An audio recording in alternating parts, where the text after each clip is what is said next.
Assalamualaikum warahmatullahi wabarakatuh. Bertemu kembali pada channel Tarmizi Official. Dan pada video kali ini kita akan membahas materi pendidikan Pancasila dan Kewarganegaraan untuk kelas 12, subbab yang C, yaitu kasus pelanggaran hak dan pengingkaran kewajiban warga negara.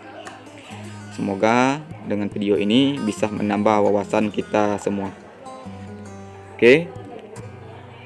Berbicara tentang kasus pelanggaran hak dan pengingkaran kewajiban warga negara, yang mana pelanggaran hak warga negara itu terjadi ketika warga negara tidak dapat menikmati atau memperoleh haknya sebagaimana yang telah ditetapkan oleh undang-undang. Begitupun sebaliknya. Pengingkaran kewajiban warga negara sering dilakukan oleh warga negara yang sering mengabaikan aturan-aturan yang telah dibuat oleh undang-undang di negara Indonesia. Oke, kemudian kita lanjutkan. Yang pertama itu kita akan membahas penyebab terjadinya pelanggaran hak dan pengingkaran kewajiban warga negara. Nah, pelanggaran hak dan pengingkaran kewajiban warga negara tentu disebabkan oleh faktor-faktor. Kita lihat yang pertama yaitu sikap egois atau terlalu mementingkan diri sendiri. Sikap ini menyebabkan seseorang selalu menuntut haknya sementara kewajiban sering diabaikan. Seseorang yang mempunyai sikap seperti ini akan selalu menghalalkan segala cara supaya haknya bisa terpenuhi meskipun caranya tersebut dapat melanggar hak orang lain. Nah, seperti apa contoh sikap egois ini? Misalkan di sekolah kita ada tugas kelompok, namun kita tidak mau menyelesaikan tugas kelompok itu secara bersama-sama. Kita hanya ibarat kata menumpang nama saja. Nah, yang menyelesaikan itu adalah teman kita. Nah, jadi tolong kepada kita yang punya sikap egois ini, tolong kita hilangkan sikap seperti ini. Kemudian yang kedua, rendahnya kesadaran berbangsa dan bernegara. Hal ini menyebabkan pelaku pelanggaran berbuat seenaknya.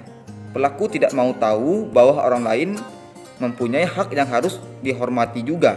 Nah, sikap tidak mau tahu ini berakibat munculnya perilaku atau tindakan penyimpangan terhadap hak dan kewajiban warga negara. Nah, seperti apa contohnya rendahnya kesadaran berbangsa dan bernegara ini? Seperti kita tidak mau mematuhi peraturan yang ada di dalam negara kita atau di mana kita tinggal. Nah, kemudian yang kedua, kita lebih senang misalkan berbelanja barang impor daripada barang yang ada di dalam negeri kita sendiri. Nah, kemudian contoh yang lain seperti mencela suku-suku dari daerah lain. Nah, jadi seperti itu contoh rendahnya kesadaran berbangsa dan bernegara. Nah, jadi kita tidak boleh memiliki sikap rendahnya kesadaran berbangsa dan bernegara ini. Kemudian kita lanjutkan, yang ketiga yaitu adalah sikap tidak toleran. Nah, sikap ini menyebabkan munculnya saling tidak menghargai dan tidak menghormati atas kedudukan atau keberadaan orang lain. Sikap ini pada akhirnya akan mendorong kita untuk melakukan pelanggaran kepada orang lain. Nah, contohnya seperti kita antar berbeda agama misalkan. Nah, kita melarang orang untuk beribadah. Nah, itu tidak boleh. Nah, itu termasuk pada sikap tidak toleran. Kemudian yang keempat yaitu penyalahgunaan kekuasaan. Di dalam masyarakat terdapat sekali kekuasaan yang berlaku. Kekuasaan di sini tidak hanya menunjuk pada kekuasaan pemerintah, tetapi juga bentuk-bentuk kekuasaan lain yang terdapat di dalam masyarakat. Nah, salah satu contohnya seperti apa adalah kekuasaan di dalam perusahaan. Nah, misalkan kita mempunyai kekuasaan di dalam perusahaan, misalkan kita menjadi direktur atau manajer, kita selalu mengabaikan hak-hak dari karyawan kita. Misalkan kita tidak peduli dengan gaji mereka atau sering terlambat membayar gaji kepada karyawan. Itu termasuk kepada kasus pelanggaran terhadap hak warga negara.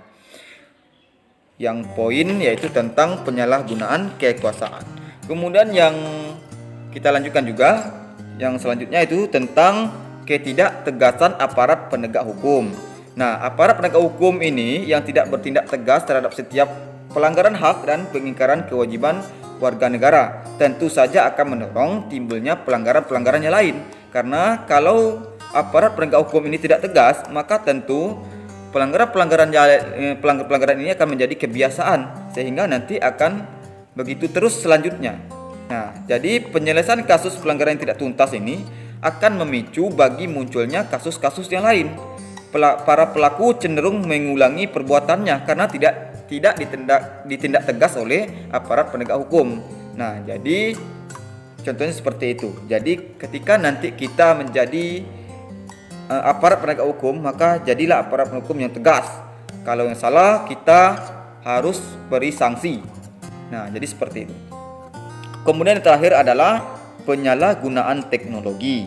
Nah, kemajuan teknologi dapat memberikan pengaruh yang positif, tetapi bisa juga memberikan pengaruh negatif, bahkan dapat memicu timbulnya yang namanya kejahatan.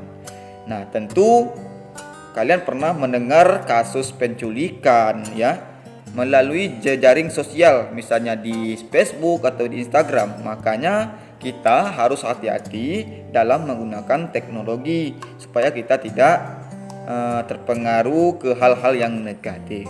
Nah, jadi itulah penyebab terjadinya pelanggaran hak dan pengingkaran kewajiban warga negara.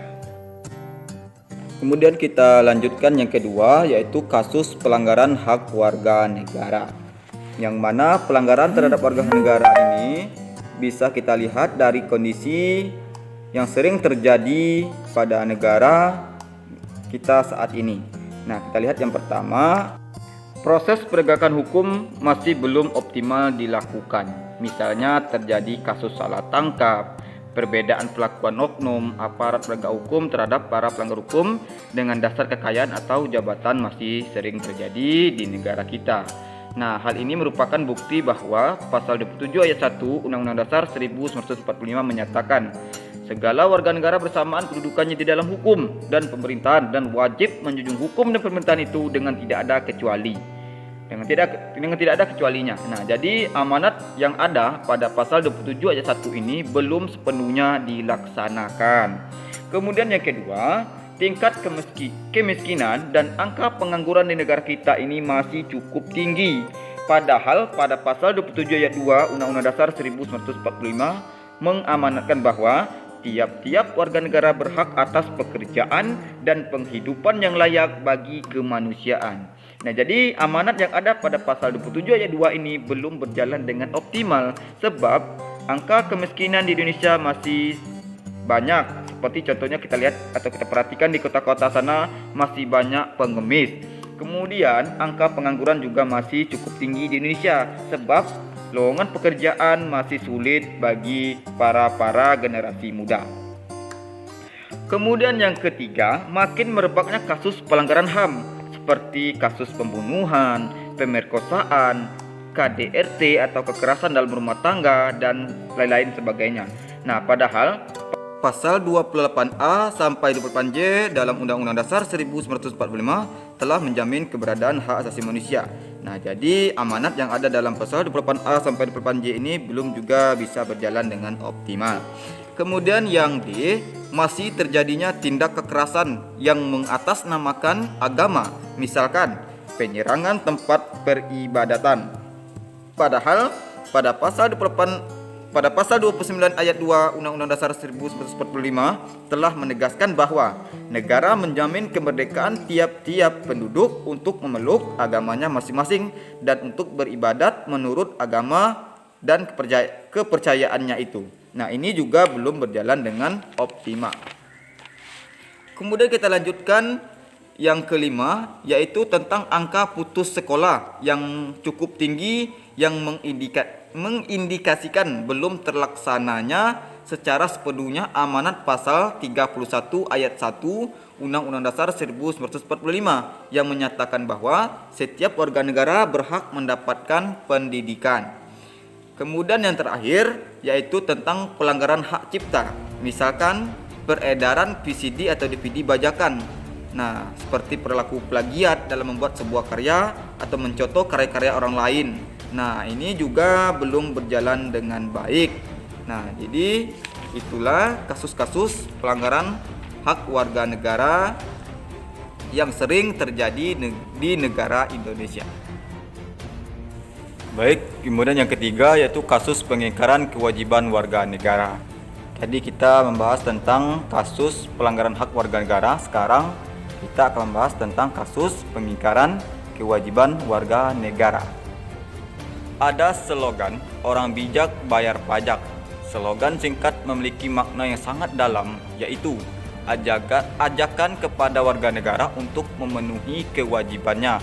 Salah satunya adalah membayar pajak. Kewajiban warga negara tidak hanya membayar pajak saja, tetapi masih banyak bentuk lainnya seperti taat aturan, menjunjung tinggi pemerintahan, dan bela negara. Jadi apabila kewajiban-kewajiban tersebut dilaksanakan akan mendukung suksesnya program pembangunan di negara Indonesia ini dan mendorong terciptanya keadilan, ketertiban, perdamaian, dan lain-lain. Kemudian kenyataannya saat ini banyak terjadi pengingkaran terhadap kewajiban-kewajiban warga negara. Pengingkaran tersebut biasanya disebabkan oleh tingginya sikap egoisme yang dimiliki oleh setiap warga negara, sehingga yang ada di pikirannya hanya sebatas bagaimana mendapatkan haknya, sementara kewajibannya tadi dilupakan. Dan rendahnya kesadaran hukum juga mendorong terjadinya pengingkaran kewajiban yang dilakukan oleh warga negara itu sendiri. Lalu kita lihat ya di sini pengingkaran kewajiban yang sering dilakukan oleh warga negara. Kita lihat yang pertama yaitu membuang sampah sembarangan. Itu termasuk kepada pengingkaran kewajiban warga negara. Yang kedua, melanggar aturan berlalu lintas seperti tidak memakai helm, tidak mempunyai SIM, atau tidak mematuhi rambu-rambu lalu lintas, atau tidak membawa STNK dan lain-lain.